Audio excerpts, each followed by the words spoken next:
ఆదికాండము 46వ అధ్యాయం.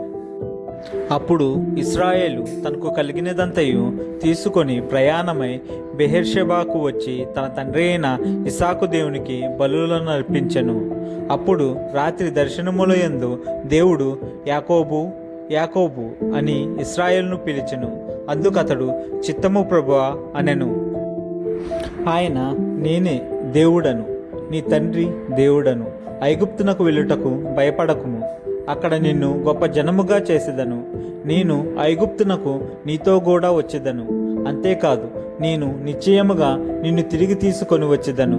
యోసేపు నీ కన్నుల మీద తన చెయ్యి ఉంచునని సెలవీయగా యాకోబు లేచి బెయేర్షెబా నుండి వెళ్ళెను. ఫరో అతన్ని ఎక్కించి తీసుకొని వచ్చుటకు పంపిన బండ్ల మీద ఇశ్రాయేలు కుమారులు తమ తండ్రి అయిన యాకోబును, తమ పిల్లలను, తమ భార్యలను ఎక్కించిరి.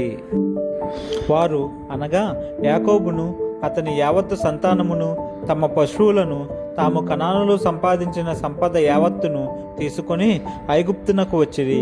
అతడు తన కుమారులను, తన కుమారుల కుమారులను, తన కుమార్తెలను, తన కుమారుల కుమార్తెలను, తన యావత్తు సంతానమును ఐగుప్తునకు తనతో కూడా తీసుకొని వచ్చెను.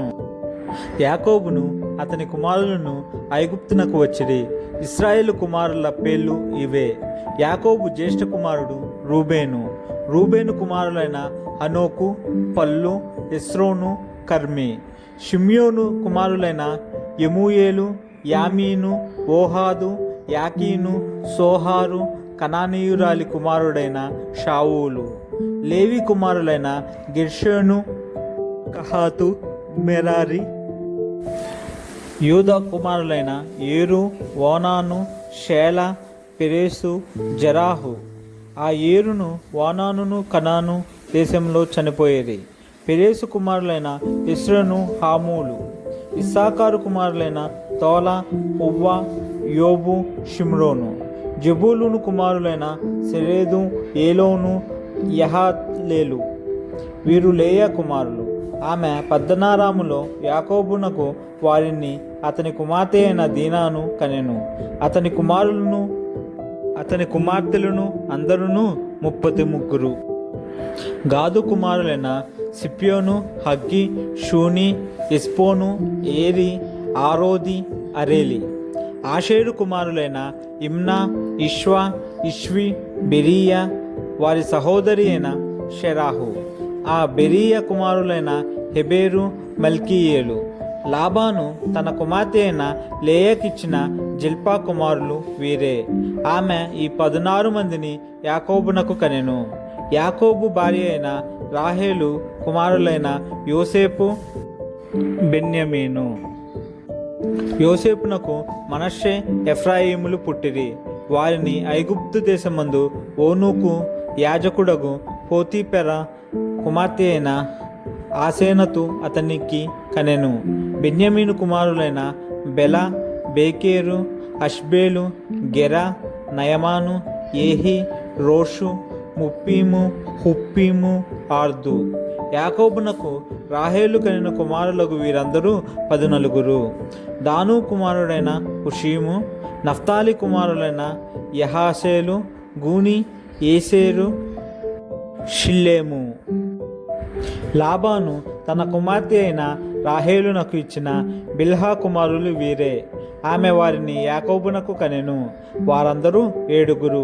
యాకోబు కోడండ్రను వినాయించి అతని గర్భవాసమున పుట్టి యాకోబుతో ఐగుప్తునకు వచ్చిన వారందరూ 66. ఐగుప్తులో అతనికి పుట్టిన యోసేపు కుమారులిద్దరు. ఐగుప్తునకు వచ్చిన యాకోబు కుటుంబపు వారందరూ 70 మంది. అతడు గోషేనుకు త్రోవ చూపుటకు యోసేపు నద్దకు తనకు ముందుగా యోదాను పంపెను. వారు గోషేను దేశమునకు రాగా యోసేపు తన రథమును సిద్ధము చేయించి తన తండ్రి అయిన ఇశ్రాయేలును ఎదుర్కొనుటకు గోషేనుకు వెళ్ళి అతనికి కనబడెను. అప్పుడతడు అతని మెడ మీద పడి అతని మెడ పట్టుకొని ఎంతో ఏడ్చెను. అప్పుడు ఇశ్రాయేలు యోసేపుతో, నీవింకా బ్రతికియున్నావు, నీ ముఖము చూచి తిని గనుక నేనికను చనిపోవద్దునని చెప్పెను. యోసేపు తన సహోదరులను తన తండ్రి కుటుంబపు వారిని చూచి, నేను వెళ్ళి ఇది ఫరోకు తెలియచేసి కనాను దేశంలో ఉండిన నా సహోదరులను నా తండ్రి కుటుంబపు వారును నా ఎద్దకు వచ్చిరి. ఆ మనుషులు పశువులు గలవారు, వారు గొర్రెల కాపరులు.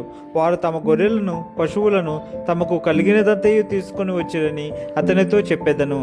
గొర్రెల కాపరి అయిన ప్రతివాడు ఐగుప్తీయులకు హేయుడు గనుక ఫరో మిమ్మును పిలిపించి మీ వృత్తి ఏమిటని అడిగిన ఎడల, మీరు గోషేను దేశమందు కాపురముండునట్లు మా చిన్నతనము నుండి ఇది వరకు నీ దాసులమైన మేమును మా పూర్వీకులను పశువులు గలవారమై ఉన్నామని ఉత్తరమీయుడని చెప్పెను.